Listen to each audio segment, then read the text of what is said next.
Kids Club. Tom and Ollie's Big Kids Club. Tom and Ollie's Big Kids Club. Tom and Ollie's Big Kids Club.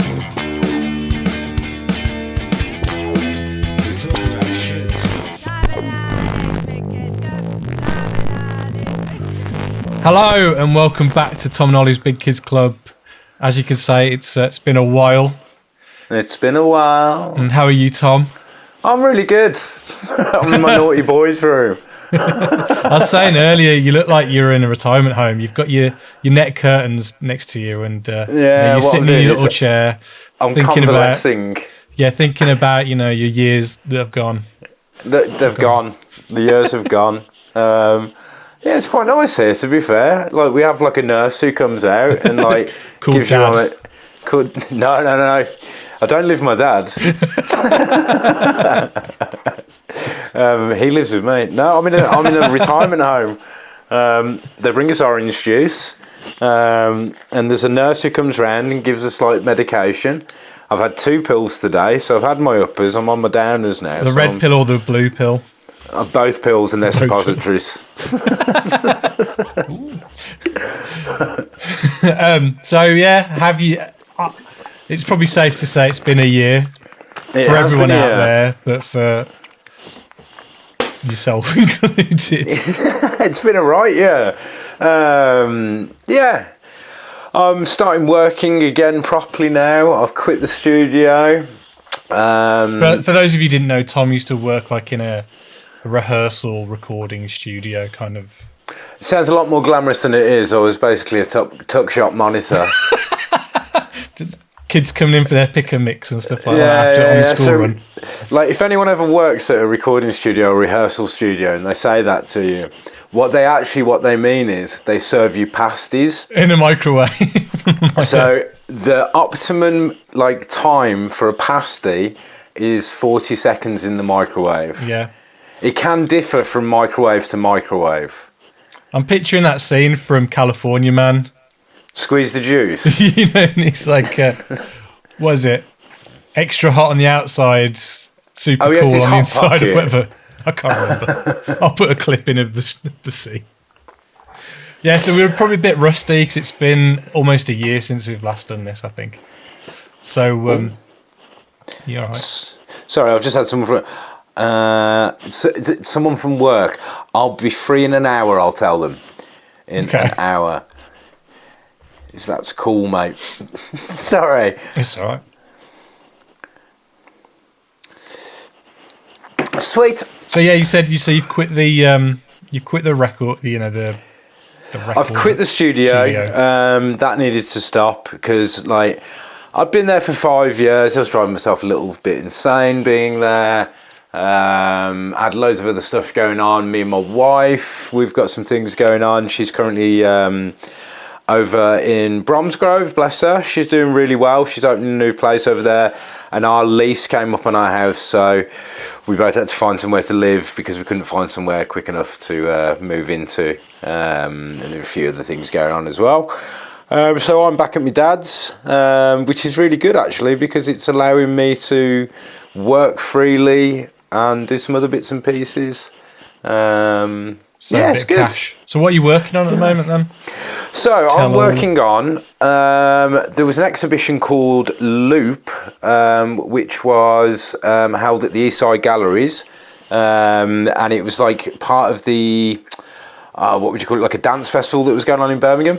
So there's some absolutely crazy art. There was like, what would you call it? You know when you've got like a controller for your haptic feedback? Okay, yeah. So there was a womb that I managed to try on that you put headphones on like this, and then there were like various animal noises. So I gather I was pregnant with a dolphin at the time, which felt very weird. And I had this, I'll send you a photo, a big womb strapped on. Then there was another dance performance that was really interesting. I've forgotten the name of the guy, but I'm editing that. Also doing a music video at the moment, which I'm animating, which I'm really happy with. Spent a lot of time on it anyway, for a band called Big Troppy. One of our pals, Ash, who came on the pod but has never been seen on the pod because we've never edited the pod. He'll be on it. He'll be on it one day.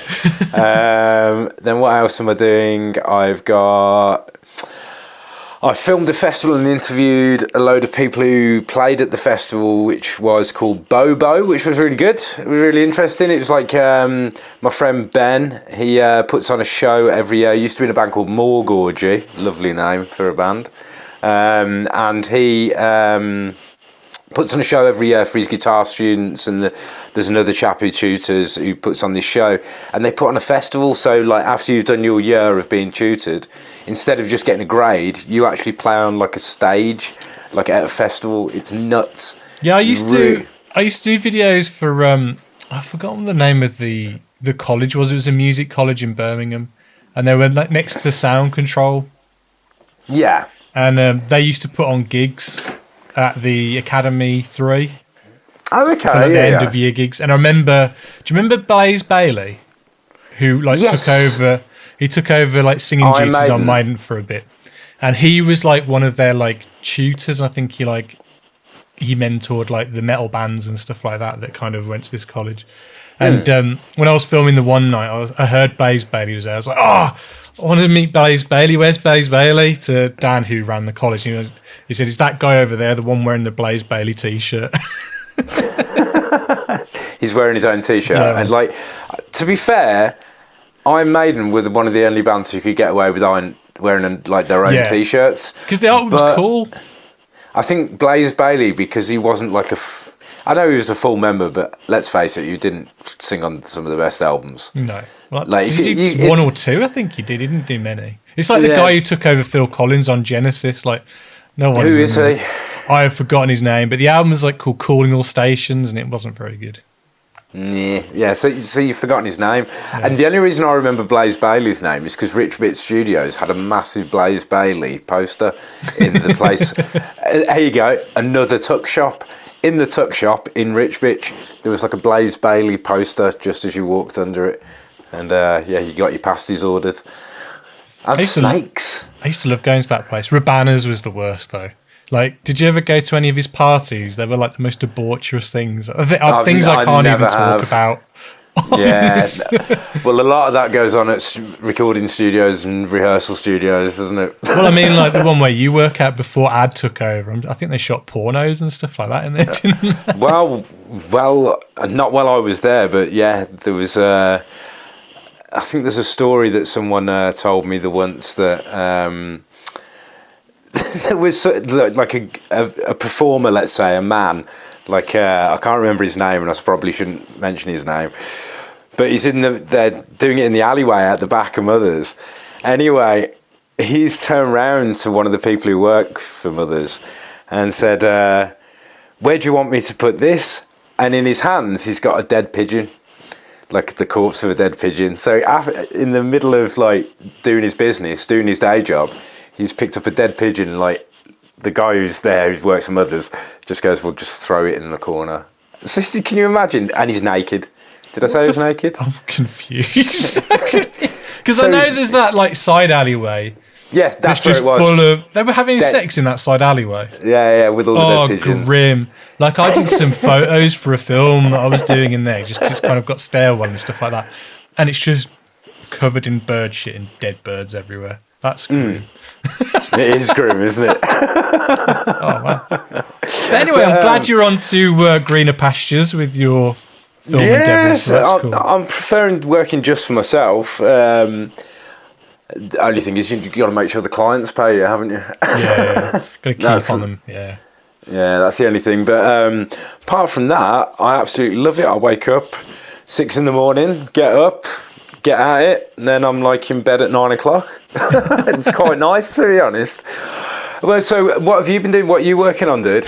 I haven't really had any actual work for a little while in terms of my own work. So I finished the 3rd Psychedelic Porn Crumpets claymation video. Like, that was at the beginning of the year. Then I did a job for a guy called Miles Kennedy. And Miles Kennedy is the singer of a band called Alter Bridge. And he's also Slash's singer as well. But I did a song for his own solo stuff. And I thought that video was amazing, dude. It's the cheesiest fucking thing I've ever done in my life. But, I loved it. It had a turtle in it. It's like basically like Animals of the Farthing Wood, really. which was brilliant. And then bit of a lull since then. I did a few little corporate things. And then I got to actually work with someone who guested on our podcast. I worked with Lee Hardcastle for a month, and I went up to Leeds and kind of helped him out on a film that he's working on that should be coming out soon. I can't really talk about it. Are you allowed to say, yeah? Yeah, I think I'm under contract, so I can't really say anything. And he's got like NDAs and stuff like that. Right. But yeah, so interested to see if he keeps any of the stuff that I worked on, or if he redid it all. Who knows? But no, that was like a really cool experience. Really nice guy, and learned a lot actually. So that was beneficial. And then since coming back, I've just been like working on my own film really, and just kind of making like just models, just practicing my. I saw your Batman. Was it Batwoman and So Batman? I did Batman, Batwoman. I've done a Shark Guy. Did Luke The Skywalker. Shark Guy was awesome. Well, he's actually from my own short film that I'm working on. And then I did Luke Skywalker with a little Grogu as well, which was fun to do.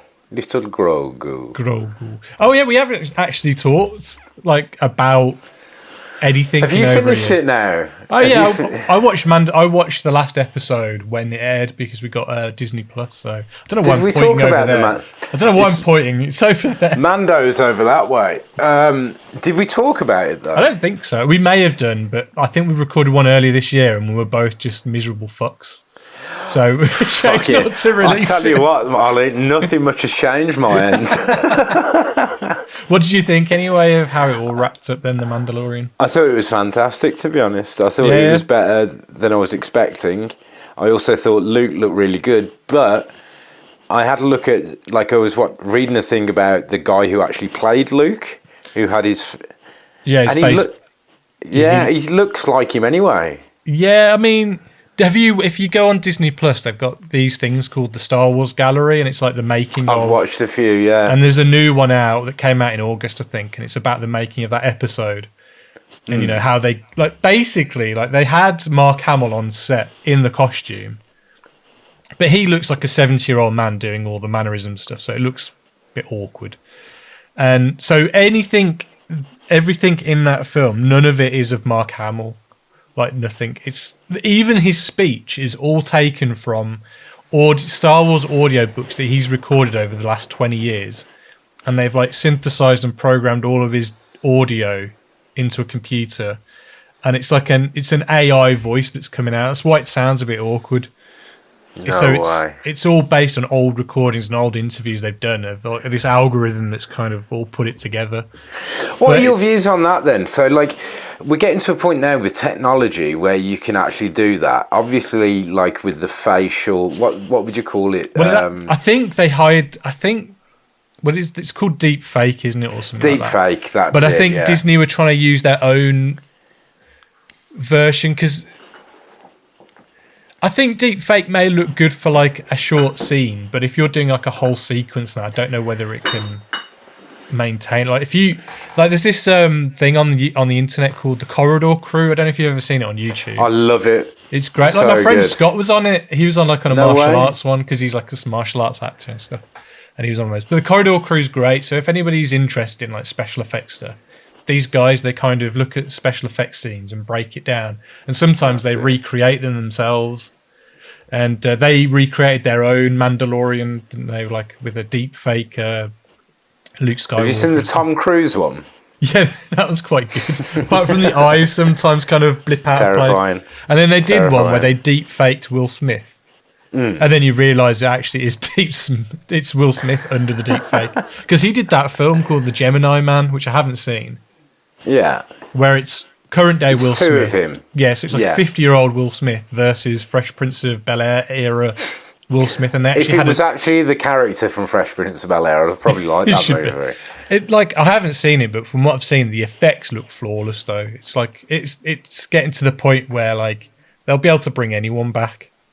Yeah, so it's all about a question of ethics then. And stuff. Okay, who would you bring back? Who would be your top? That's someone that's died, or someone that's died, or restore someone back to their peak, like their pinnacle. Ooh, I don't know. Like that's something I need to think about really. But like, Like, do you think with Star Wars, do you think they'll end up doing more with this younger Luke, or do you think it's best just to have it as that little nugget that kind of capped off that show? I think if they were to carry on doing it with the technology, it wouldn't work. If you were to have a look at maybe recasting, and I know that. Well, there's that guy called Sebastian Stan who looks a lot like That's him. who I was on about. Maybe I'm wrong then. So it wasn't the guy who played Luke. No, the guy Sebastian Stan, he plays like the Winter Soldier. He looks a lot like. That's it. He looks a lot like. But in terms of who would I bring back, I don't know. Because sometimes it seems a bit wrong. I don't know. It's like Pet Sematary, isn't it? Oh yeah. I watched that. We'll bring back Joey Ramone. That's what I'll bring back. Joey Ramone, nice. I was watching some interviews with Joey Ramone. He was an interesting guy. He is an interesting guy, to be fair. He's like, I don't know, is he borderline autistic, would you say? I reckon so. Yeah, like I was watching him on some interviews with Conan O'Brien, and I think there's nothing wrong with that, obviously. But like, no, not at all. But yeah, I think so. I think a lot of people are, though. Do you know what I mean? think I am. I probably am. The way I obsess over shit, I wouldn't be surprised if I was. Oh dear. What was I going to say? Who would you bring back then? I'm just trying to think. Who would I bring back? It makes you wonder though, for like Indiana Jones, you know, a younger like Harrison Ford, or do you know what I mean? Yeah. Or like if they do because they're doing Batman, they've got Michael Keaton back again as Batman, haven't they?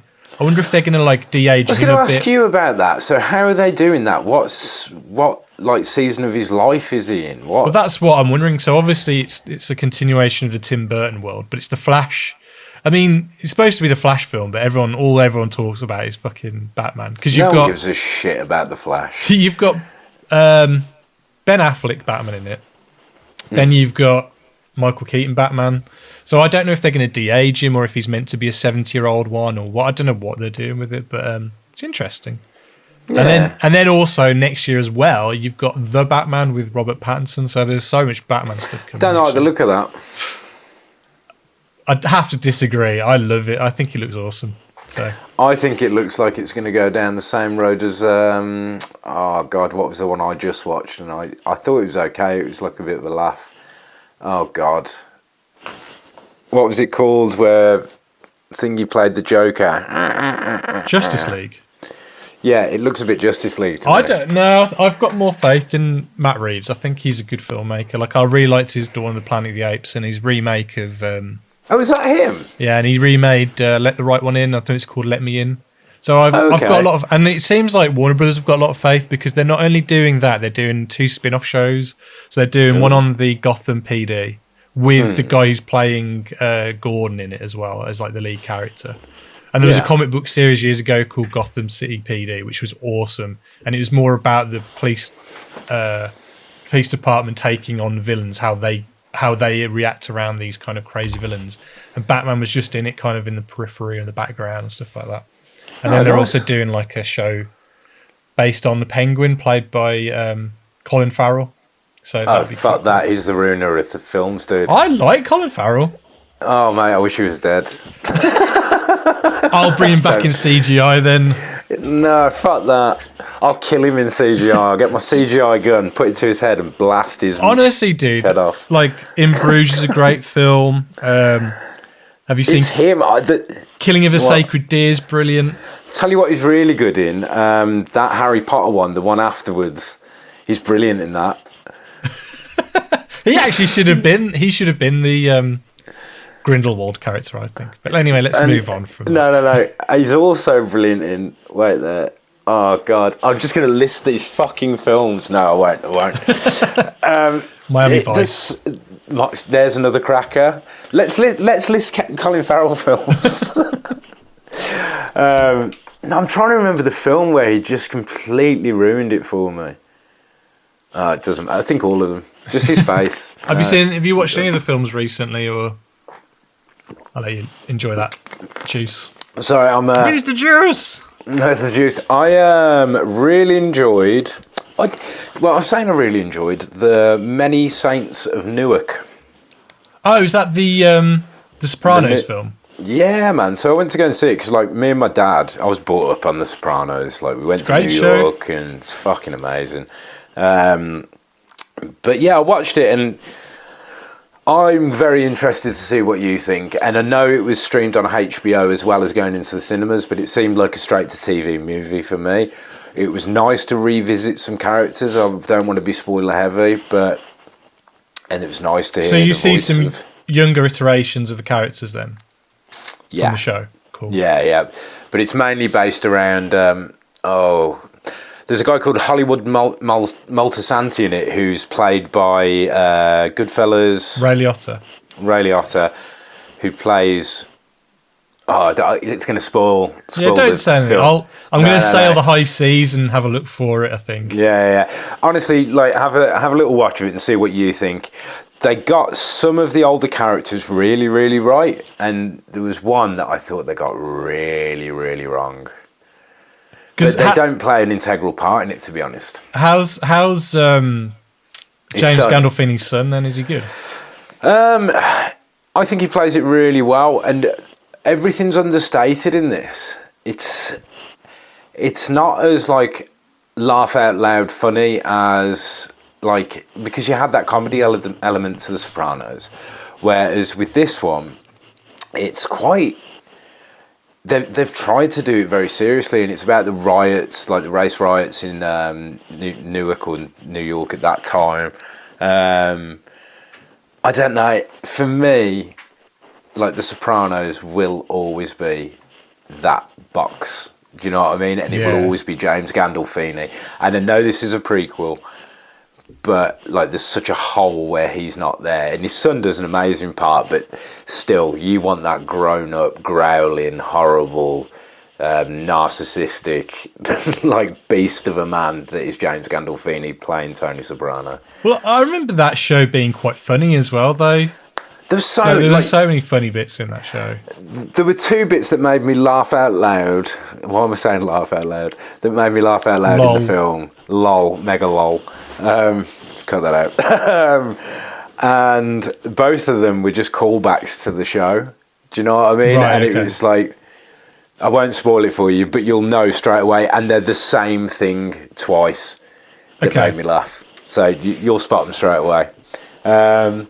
Yeah, I thought it was good. And then before that, I watched, went to the cinema with Nat, and we went and watched Suicide Squad, which I thought was 10 times better than the original, but it was about 20 minutes, half hour too long. Yeah, I thought that. I thought it was fun, but yeah, like you said, I think it was too long. Like, I think there were some sequences where it just weren't needed. So there was like a scene where the king shark goes into a room and there's those, like, fish.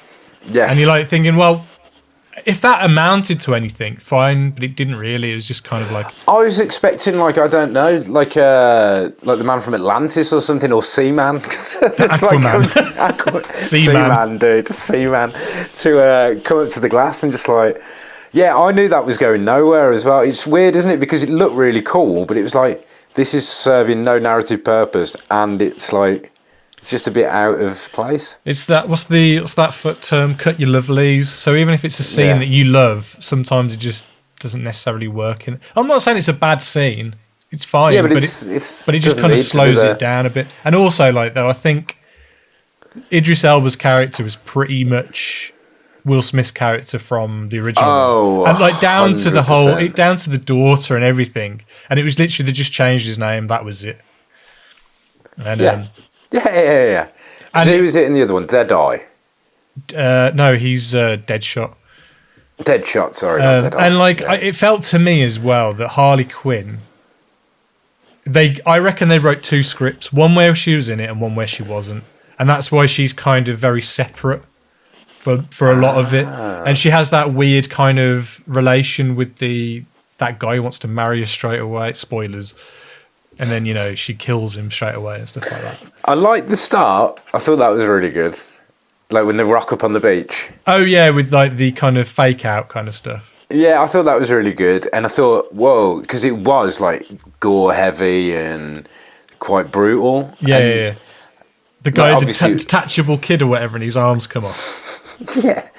There's some really good points to it, and it was a fun movie. It wasn't anything groundbreaking. I thought it reminded me like a Guardians of the Galaxy if they went AAA. Well, it's the same director, isn't it? So yeah. But like if he was allowed to do like the AAA, is the word AAA? Go for it. Triple X. Yeah. I don't know. Just Triple X. Triple X. What you've been watching? Vin Diesel specials. Oh god, is Vin Diesel in a porno? No, he's in the Triple X films. Oh, so he's in a porno. So, you watched anything else, or is that about it? What else?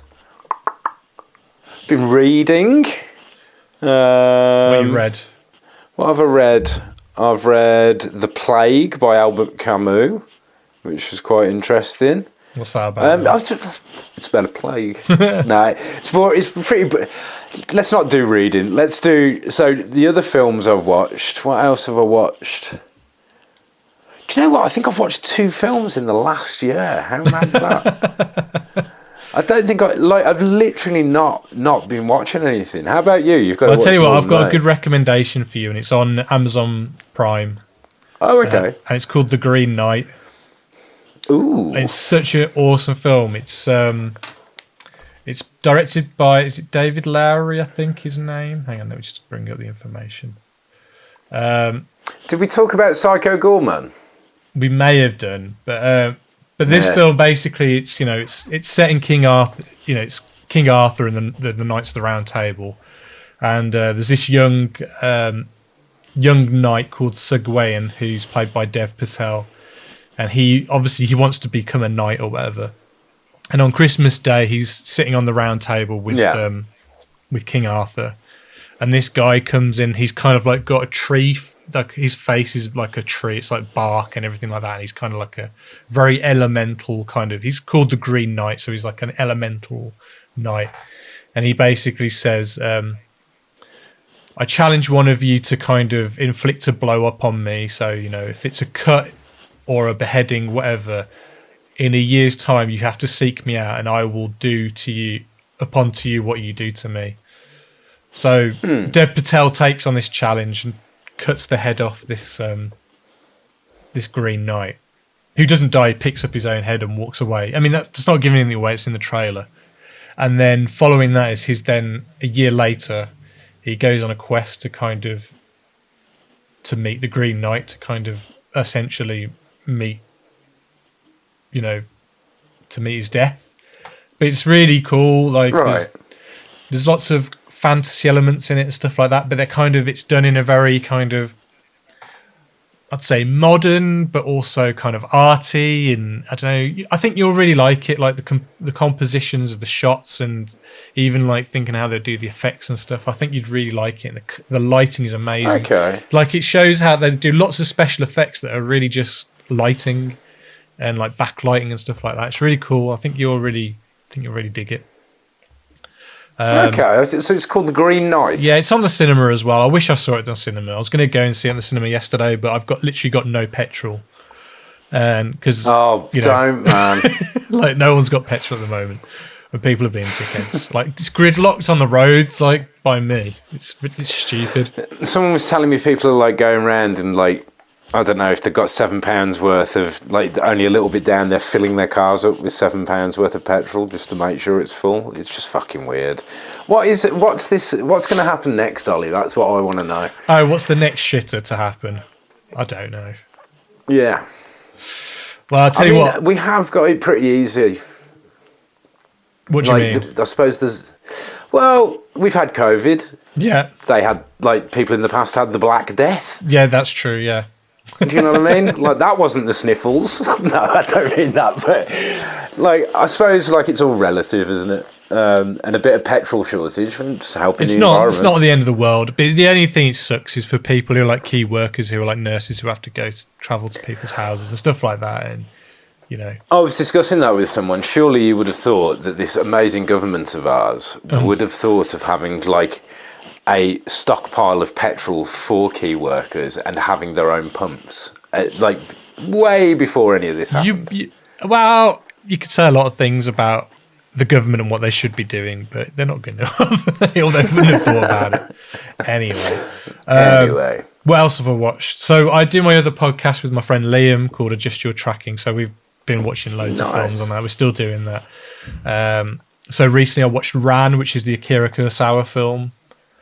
Have you seen it? Nice. It's No, I haven't actually. 3 hours long, but honestly, dude, it's awesome. And it's about... Do you know what I'd have called that, Ollie? What? I'd have called it Overran. But it's basically about 3 brothers and their father, who's like a warlord, and he's giving up his power to one of his sons, and the other 2 sons have to kind of back up the older son who's being given all the power. And basically, it's about them just being all greedy for power, really, and stuff like that. It's really cool, though. I definitely recommend it. Okay. I watched Do the Right Thing for the first time. I'm sure you've probably seen Do the Right Thing. Spike Lee film. No. Honestly, dude, I think it's on... Oh, is it the one on the block? Yeah, with the pizza shop. And I watched that for the first time. In fact, I watched that about a month ago, and I thought So it was you have fantastic. watched more than 2 films. I have. I'm just like... But that was one of the ones where I remember it. Yeah. So, Such a excuse me. great film and still poignant. It's 30 years old or 32 years old now. It's still poignant. So... Excuse me. What's the name of the actor who has the ghetto blaster in that? I've forgotten his name now. The character's called Radio Raheem. And, That's it, Radio Raheem. He's actually in the Spider-Man films, the Tobey Maguire Spider-Man films. He plays Robert Robertson, who works in the Daily Bugle. He does as well. But he's such a great character. I was saying to Liam that, like, he's not a villain in the film by any stretch of the imagination. But, like how Jaws, you hear doo-doo, doo-doo, and you know that the shark's coming. Yeah. You know Radio Raheem's coming into the film because you hear "Fight the Power" because he's got this boombox and he's just playing that song like on loop non-stop. Is Samuel L. Jackson the radio DJ as well? Yeah. It's got a great cast. I couldn't believe I'd seen him in that. I mean, it's mad. The weakest actor is probably Spike Lee, who plays like the lead character called 100%. Mookie. And he's not bad, but he's not, compared to some of the people who he's got in it, he's not the best. What else? Very, very. It's shot like a play as well, isn't it? Well, you could probably do it as a play. Honestly, you probably could. Like the way that, like, I it's thought almost like a morality tale, isn't it? As well. It's like some sort of Shakespearean shit. Really good. Yeah. I watched Shang-Chi, the Marvel film. Oh, I like. Any good? It's just like every other Marvel film. It's gonna be fine. It's like. Yeah. I'm not surprised by their films because they're always good, but at the same time, it doesn't. Saying something's, they're never great. That's the thing for me. They're just always on the same even. Yeah. I don't know. Meh. And like, they try and do that. I've forgotten what the name of the martial arts is now, but it's like, like Hero or, was it House of Flying Daggers or Crouching Tiger? Is it like Wushu? I don't know, but that kind of Wing Chun. It's almost like dance, but it's like fighting and they're all floating and all that kind of stuff. Tai Chi? No, it's not Tai Chi, but and like the beautiful colours from Hero. What am I talking about? Tai Chi? I don't know. What's Tai Chi then? Well, Tai Chi is all forms and stuff like that, isn't it? Yeah. Do a bit more. They try and do all that, but you may as well just watch Hero or whatever because you're going to get a better experience out of watching that. See, I've been getting into my martial arts. I've started kickboxing. I know if you follow Tom on Instagram, TA you can watch me really hurt myself. You can watch him kicking his friends in his pants. In the nether regions. No, it's I fancy a good, like, do you know what I watched as well the other day, and I haven't watched in I don't know how long because I couldn't remember any of it, and I haven't watched the end of it, so don't spoil it for me, and I sort of do remember it. Kickboxer. I haven't seen that since I was like 10, so I couldn't remember it anyway, even if I tried to. So I was trying to figure out, like, Mortal Kombat? Yeah. The game, obviously. The main, like, bad guy in Kickboxer reminds me so much Shang Tsung. Yes. Yeah. The 6-armed bloke. Oh, Goro. Which came first? Yeah, it reminds me of Goro and him. Kickboxer was first. It's probably influenced by... It's massively influenced by that. Yeah, massively. I mean, I think Johnny Cage was originally supposed to basically be Jean-Claude Van Damme, wasn't he? You're right, yes. I've watched that somewhere. So, Yes. did you watch that new one, by the way? I think it came out this year. The new Kickboxer? No, the new Mortal No, I Kombat. haven't. There was a new Kickboxer, actually. I think it had Dave I was Bautista about to say in it. there is. Yeah. But Yeah, no, I've the new Mortal avoided that. Kombat. I didn't watch that either. I wanted to. These are ages old, but I wanted to watch the Street Fighter movie, the Ryu one. Is that any good? Watch the Ryu one? I think there's one that's just with Ryu, or a new Street Fighter that everyone said was really good. There was... So you had the Chun-Li one. Right. Then there was this one which was basically... It was almost fan-made, and I think it was a web series, and they compiled it together to make a film. And I think it was about Ryu and Ken training, like their early years. And that was probably about 5 years ago or something. Oh, okay. That's probably the one I'm on about. Yeah, I don't know. Anyway. Anyway. Have you been playing any games recently or anything? I've sold all my games. You sold them all. All of them. I bet you've got a few. I bet you've kept your Fallouts and stuff like that. I've kept Fallout. I kept the one you bought me. And Last of Us. I've got those two, and that's it. Really? I've sold everything. I'm just done. I'm like, I know it sounds really bad, but like, I lived so much in my computer games that I now need to get out of them. Right, okay. I'll go back to it because I love them, but I need to do it in a healthy way. I was just like obsessing about like what... I can't remember the game I was playing. Well, it was Fallout 76, and like, I just didn't leave the house, and I needed to like get out a little bit. Fair enough. Especially with the year I've had. Yeah. I do love my games though. I do love my games, and I believe you bought a PS5. Haven't you? I did. Well, basically, I got to a stage with all my toys and stuff. Like, I had loads. I mean, I've still got a load, but like, I got to a point where, you know, in that saying, like, the things you own end up owning you. This is where I'm at, Ollie. So, like, I was just looking at my walls, and it was just like, in my office, I've got a load of stuff anyway, because I've got all my work stuff, I've got all my books, I've got DVDs, Blu-rays, toys, and it's just too much stuff everywhere. So I was just like, if I can just halve everything, that would be a weight off my mind. It's a start. So I literally just took so much stuff down, put a load on eBay. I put some stuff in boxes, so I thought, well, I might want to keep some stuff, but I put hundreds of things on eBay and just sold a load of stuff. And you know what? Like, you think you'd get a bit of regret selling something. Sometimes you don't care. Do you know what I mean? It's like... I've done that. I'm doing it with my Star Wars toys. I sold about 10 of them, and I'm not getting mega money for them because they're all loose, but I'm just like, I've had my fun with these. Yeah, it's time for someone else to have it. And I've sold a load of Lego as well, that I'm getting a bit more money for. I've basically got a whole house I'm going to be selling, so if you're interested in buying any stuff, I'll link. So yeah, basically, so I've been... My rule now is, if I want to buy something that's nerdy or something that I like, it's got to... My collection has to pay for itself. Does that make sense? Yeah, so it's a cycle. Yeah, so I'm not spend... Money I earn goes on equipment for work or stuff like that, or house on my new... Because I bought a new car the other week and stuff like that as well. Because my other one died, so I had to get a new car. Got an automatic because Caroline started to learn. So nice. So I've been learning how to... Well, it's weird because you don't use your left-hand side. You don't... Because obviously you don't use gears or What do you do with this hand? Well, it's free to do whatever you want to do. Oh my God. What are you doing with that hand? Yeah, so basically I thought, well, I really want a PlayStation 5. I've been wanting one for about ages, but they're like impossible to get hold of. And just for a laugh, I just thought, I'm just going to have a look on Game. And all of a sudden when I clicked on to see how much a PlayStation 5 was, I was in a queue and I was like, oh, what's this? And the queue said it would probably take it about an hour. And I thought, well, I've got work to do, so I'll just leave it running. And then by the time it says you're now able to buy a PlayStation 5, I was like, fuck, I guess I'm doing this then now. And and because I'd sold all this stuff off eBay, it went into my PayPal account. My PayPal I consider not real money.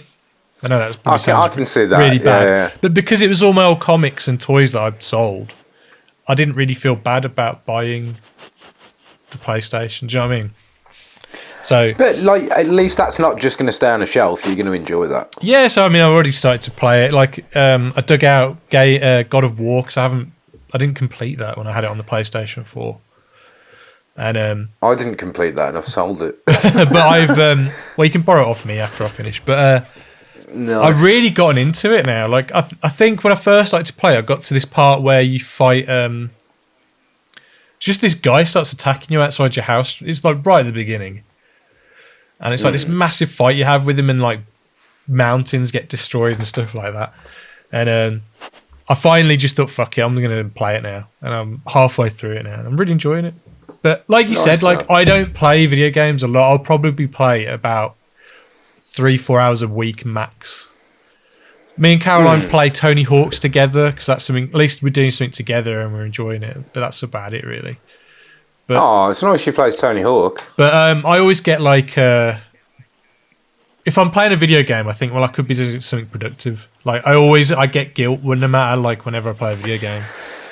Yeah, well, now I'm fully self-employed. I feel like I don't want the temptation there either. Does that make any sense? Because I could because I got my TV behind me at the moment, I could quite easily just lie in that bed that is there and just play computer games. I'm not paying much rent. Do you know what I mean? So I'm just like, no, I need to focus on what I'm doing. So instead, I'm just writing in notepads and trying to plan for the future. Yeah. Welcome to Tom and Ollie's middle-aged club. Middle-aged crisis club. Maybe we should rename it. Definitely. In fact, for the new year, let's name it Tom and Ollie's middle-aged crisis club. All right, deal. Sounds good. So if you like, because the one thing we haven't talked about actually was you've just finished a Kickstarter. So tell us about that. Oh shit! Yeah, man. And it was a successful one. I find that quite surreal, to be honest. So yeah, I think it was 2-3 months back. Myself and Chris, who plays in This Town Needs Guns, he's in quite a successful band, and myself, who's not.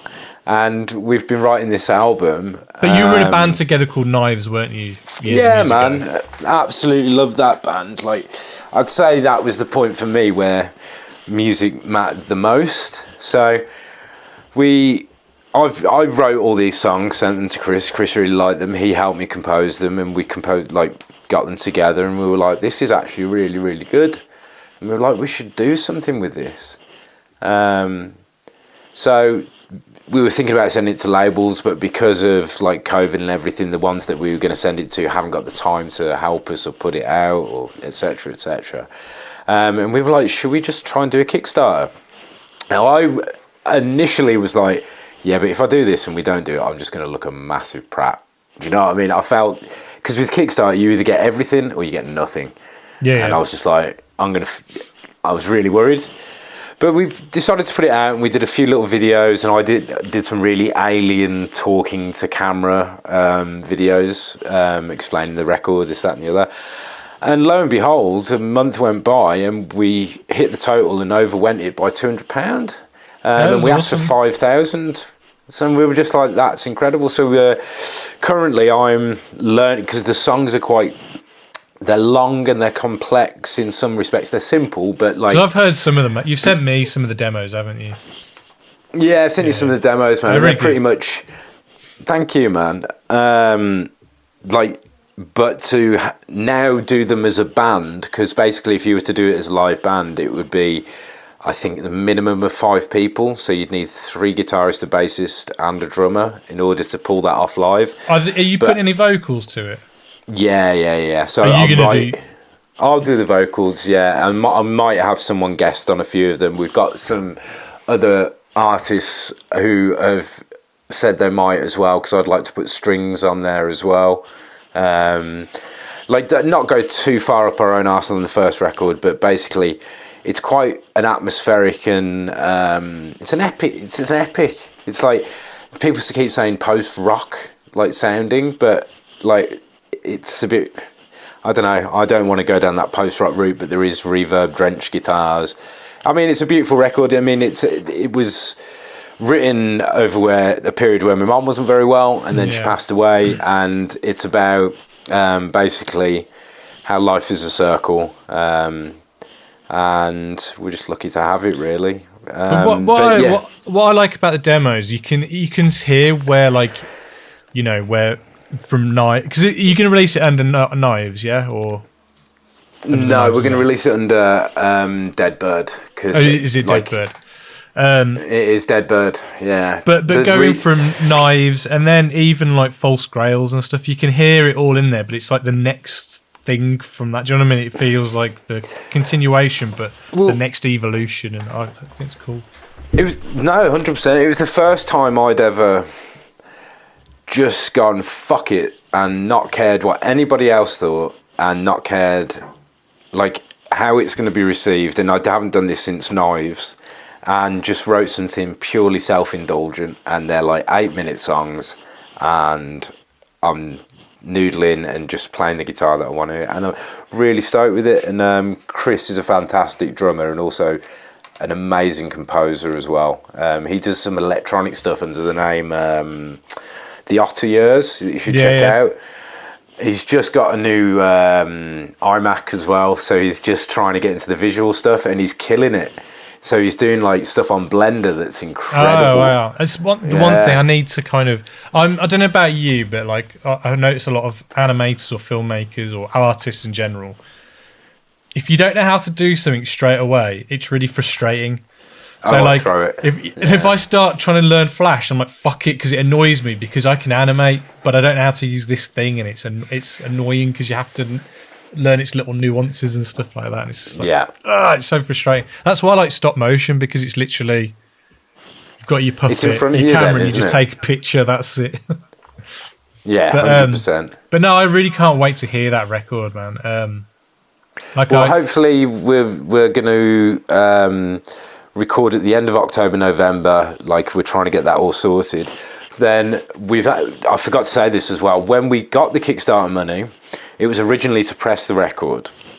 Now I think we can use the majority of it to just record, because we had a record label who approached us, who are Voice of the Unheard Records, and they're in France. Okay. And the vinyl pressings, you should have a look. Like, they're incredible. And the guy who contacted us, I'm going to find his name, Yannick, absolutely lovely guy, was just like, I want to put this out, I want to do this. And we're talking the artwork.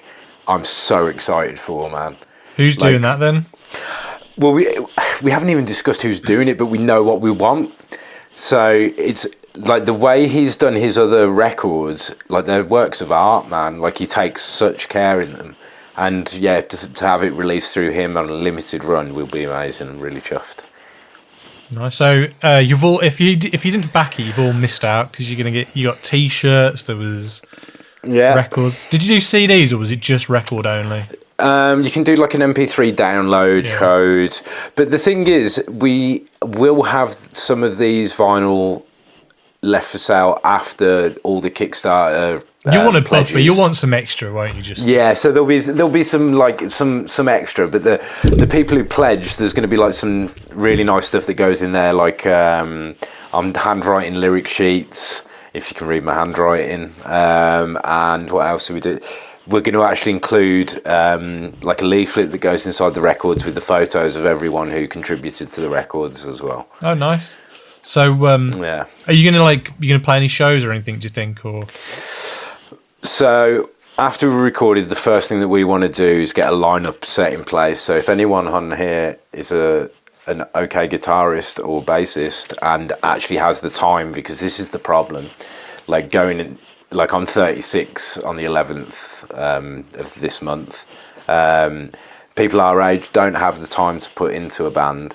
Yeah. But if there is anyone who would like to maybe play guitar or bass, come out the woodwork, come play some music. Nice. But this is the only thing, man. Like, I find being in bands, and it's much like when you've got a working relationship. Well, it is a working relationship with someone. It's finding people. Like, me and Chris have obviously played music for years together, and it's finding that chilled attitude and also that connective energy of being able to be creative together. Well, that's why a lot of early bands that went to school together. So look at like Radiohead or whatever. They've stayed together because they were friends before they were even in a band. You know what I mean? Or like Blur and stuff like that. Because they knew each other prior to the music, or even our friends in Blackfish and stuff. They went to school together before they kind of formed bands. Oh, totally, man. And it's all about connecting, that connection more so, not just the music, but on a kind of just a on the like same wavelength. I was going to say a spiritual level there, but we won't go that deep. Have you actually been listening to any new music recently, or gone to see any bands? God forbid. I filmed Terry Hall in the specials, and it was at a festival for Coventry. So I managed to see the Libertines. I saw the Libertines. Are they back together with what's his name? The fucked up man, dude. he's doing well, bless him. Is he doing all right? He's doing all right. I mean, from going what's from his name? heroin to Pete Doherty. Pete Doherty. Doherty or Doherty. No, he should be proud of himself, man. He's not dead. No, I'm not even taking the piss. What else? So there were a load of people that not Gang of Four. Oh God, the pop group. I always get those two confused. So the pop group who did Beyond Good and Evil. They played Lost. Bristol. Dunno. They're wicked old post-punk band. Terry Hall was from the Specials. Yeah. So it was basically a festival, like 80s kind of punk and ska bands or something, or 70s, 80s, yeah, like post punk and stuff like that. That's it, man. But you went to see bloody Genesis. I went to see Genesis last week. Yeah, it was awesome. And unfortunately, Phil's not in the best of health. He can't play the drums anymore because I think he had back surgery, and I think he had a bad fall and stuff, and he can't use one of his hands properly. It's a little bit clawed, I think. So he can't properly, do that anymore. But he can still sing. He sounds like a 70-year-old man trying to hit those notes. What's he like? But it's like a fucking velociraptor. But he still has his cheeky, chappy persona, and his singing's gone a bit higher in pitch, I think. So they've kind of altered some of the songs to complement how he sings now. But I really enjoyed it. Honestly, I had a really good time. The stage show looked amazing, and the lights were amazing. The visuals on the screen were really good. Mike Rutherford and Tony Banks, they still play incredibly well. And did they bring the gorilla out? No, that's for Phil's solo stuff, isn't it? But no, the drummer was Phil Collins' son, called Nick Collins, who has only just turned 20. So he's a 20-year-old playing these massive stadiums and arenas. Way. It's nuts. But full of lots of older people and lots of people doing air drums and air guitar and stuff around us. Lots of bit of BO smell going around as people were flaying their arms around, doing their fills to dominate. Because you were talking about your music. You're doing songs that are 8 minutes long, and that like Genesis have songs that are 40 minutes long. Like Domino, which was on one of their albums, is 40 minutes long. So they played that but condensed it down to 10 minutes. Oh, bless them. But honestly, it was I grew up listening to Genesis. My dad was always had it on the car and stuff, especially the Phil Collins era more so than the Peter Gabriel era, where it was bit weirder, I guess, back then. But I think when Phil took over singing, they kind of instilled a bit of pop into their prog. So they became pop prog, and it's a bit more accessible. They had hooks and stuff like that, whereas they didn't have that necessarily so much before.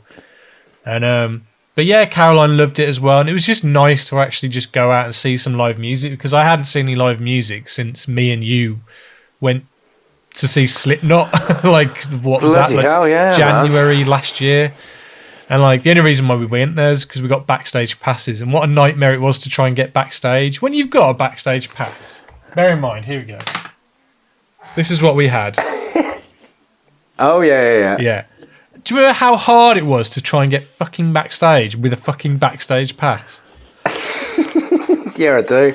It was I'm trying to think. There's a film was like- where they're it trying was- to get Spinal Tap. It's Spinal Tap and they're trying to get to the stage and they just keep Yeah. going every direction. We just I get wouldn't getting mind, top. but I've worked there before, and I was like, I know where the backstage is, but it's like I don't. And then when you get backstage, it's just like a gym, like a gym locker room. It felt like I was at the leisure centre gym. Just I was expecting it to be like loads of cool people just hanging around and I don't know, like booze everywhere and stuff like that. No, it was Noble's just doing yoga. yeah, pretty much. They had a table with like 2 beers on the table, and they went, "Do you want a beer?"